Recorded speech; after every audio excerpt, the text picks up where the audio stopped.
नमस्कार दोस्तों, मैं अंकुर उपाध्याय स्वागत करता हूं आप सभी का आपके अपने YouTube channel share market analysis में। दोस्तों, जब ऐसे ही नॉर्मली मैं स्टॉक्स को स्क्रॉल कर रहा हूं आज, तो मतलब ऐसे ऐसे अजीब अजीब भाव निकल के आ रहे हैं मेरे सामने, जो हम सोचते थे कि ये तो इस भाव पे कभी आएगा ही नहीं। उनमें से एक नाम मैं आपको बताना चाहूंगा, टाटा पावर। टाटा पावर का शेयर 350 रुपये पे आके खड़ा हो गया है दोस्तों। कितने पे? 350 पे। लिटरली मैंने इसको काफी दिनों से देखा तक नहीं है। लास्ट जब मैंने देखा था 410 पे था, और उस दिन मैंने वीडियो भी बनाई थी।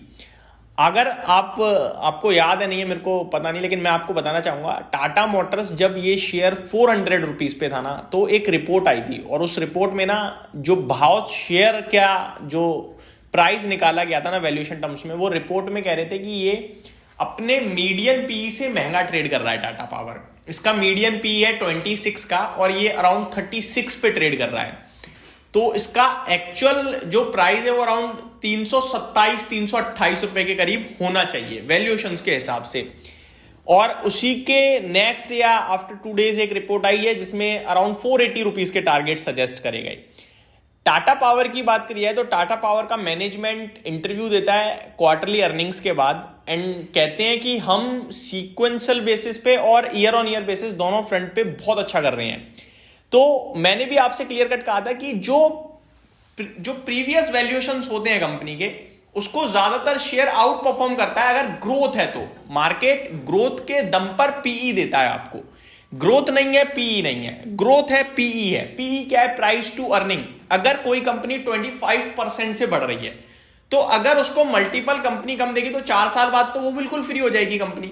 इसीलिए अगर कोई 25% से बढ़ रही है तो उसको थोड़ा वैल्यूएशन ज्यादा मिलेगा, कोई 50% से बढ़ रही है तो उसको और ज्यादा मिलेगा, क्योंकि फिर वो उतना जल्दी अचीव कर लेगा ना अपना एक्चुअल वैल्यू को प्रॉफिट्स के हिसाब पर। ठीक है, तो ये एक बड़ा उस समय मुद्दा गर्म हुआ था दोस्तों। लेकिन इवेंचुअली टाटा पावर ने कहा मैं ऊपर जाऊंगा, और टाटा पावर 480 चला गया था, और ये चलता रहता है। लेकिन अभी मार्केट की इस करेक्शन में वही टाटा पावर आपको 30 के मल्टीपल्स पे आता हुआ दिख रहा है, और 356 रुपीज पे आ गया है दोस्तों। रिजल्ट्स की बात करें तो अभी तो आए नहीं है, आप सभी को अच्छे से पता ही है।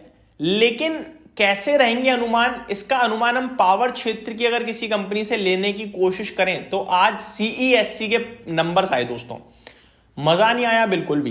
तो क्या इसके भी नंबर्स थोड़े वीक रह सकते हैं, वो तो वक्त बताएगा। लेकिन प्राइस 356, ये प्राइस आपको मैं बताना चाहूंगा 1 साल पहले हुआ करता था टाटा पावर का। तो 1 साल पीछे चले गए हो आप एग्जैक्टली इस स्टॉक में, और इस घटने की वजह से आपको पता है कितना बड़ा मतलब कितना बड़ा बदलाव हो गया है। जो टाटा पावर का शेयर करीब करीब 2020 से लेकर अभी तक 700% के रिटर्न्स दे रहा था, वो 500% के दे रहा है। डिफरेंस समझो। आपको लग रहा है कि ये 480 वाला 356 हुआ है, लेकिन ये नीचे से काउंट करो, ऊपर से करीब 200% नीचे आ गया है। तो मेरे हिसाब से टाटा पावर की बात करें तो ऐसे स्टॉक्स जो है ना, जो बड़े नाम, बिग नेम्स, अच्छी कंपनियां, रीजनेबल वैल्यूएशन, मैं सस्ता तो नहीं कहूंगा, रीजनेबल कहूंगा, महंगा भी नहीं है, सस्ता भी नहीं है, ये स्टॉक्स केवल और केवल मौका है भाई साहब, अपॉर्चुनिटी है। अब अगर कोई ये ओन करता है और वो डर रहा है, तो मेरे को लगता है आप गलत डर रहे हो।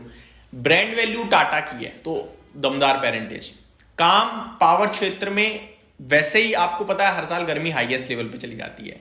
ईवी में, चार्जिंग स्टेशंस में मार्केट लीडर है। स्मार्ट मीटर्स बनाने का काम अलग करती है कंपनी, तो बहुत शानदार है। मैं ये नहीं कह रहा हूं आप खरीदो, मैं ये कह रहा हूं है अगर, डरो मत यार, ये सारी चीजें आप बर्दाश्त करोगे तो ज्यादा अच्छा रहेगा। अगले स्टॉक की तरफ बढ़े अगर आगे, तो जियो फाइनेंशियल सर्विसेज लिमिटेड, इस शेयर की बात करें तो इसने भी अपने इन्वेस्टर्स को काफी पैसा बना के दिया, लेकिन मार्केट की करेक्शन सबको गिरा देती है।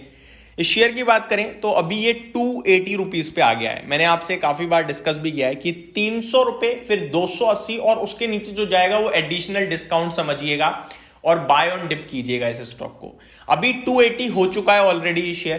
क्या ये सही भाव है खरीदारी करने का? देखो सिंपल सा लॉजिक है भाई साहब, कंपनी का शेयर ठीक है, लेकिन आप ये जस्टिफाई नहीं कर सकते कि ठीक प्राइस के बावजूद गिरेगा या नहीं गिरेगा, क्योंकि अभी भी 110 का पीई दिखेगा, क्योंकि बेस बहुत छोटा है, वो अपने प्रॉफिट्स को काफी तेजी से डबल कर सकता है। तो मैं इस पीई को महंगा पीई नहीं बोलूंगा।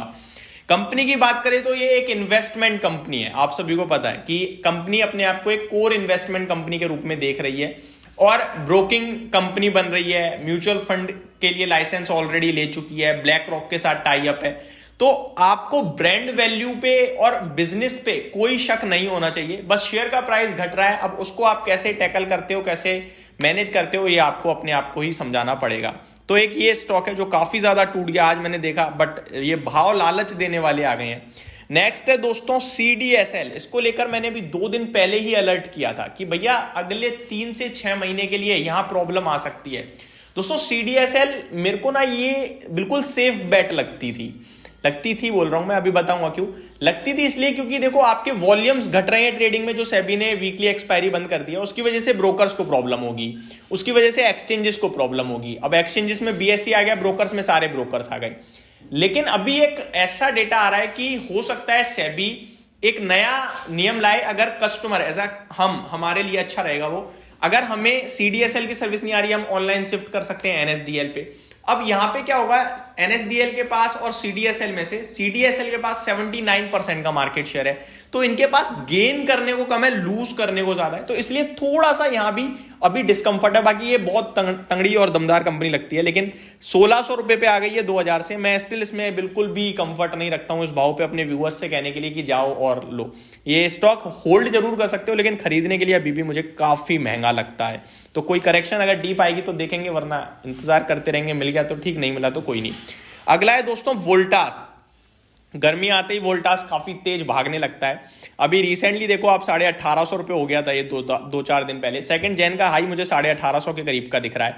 अभी 1663 ऑलरेडी हो चुका है स्टॉक, अपने मल्टीपल बेस पे पहुंचा है। ये टेक्निकल बेसिस पे बात कर रहा हूं। 1660 1620 ये एक ऐसा लेवल है जो बहुत इंपॉर्टेंट रहता है इसके लिए।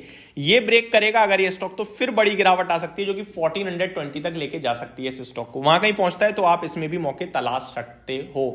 ये नो ब्रेनर टाइप स्टॉक्स हैं दोस्तों जो मैंने आपके साथ डिस्कस करे। उम्मीद करता हूं ये वीडियो आपको पसंद आई होगी। Thank you so much for watching this video. Have a great day guys.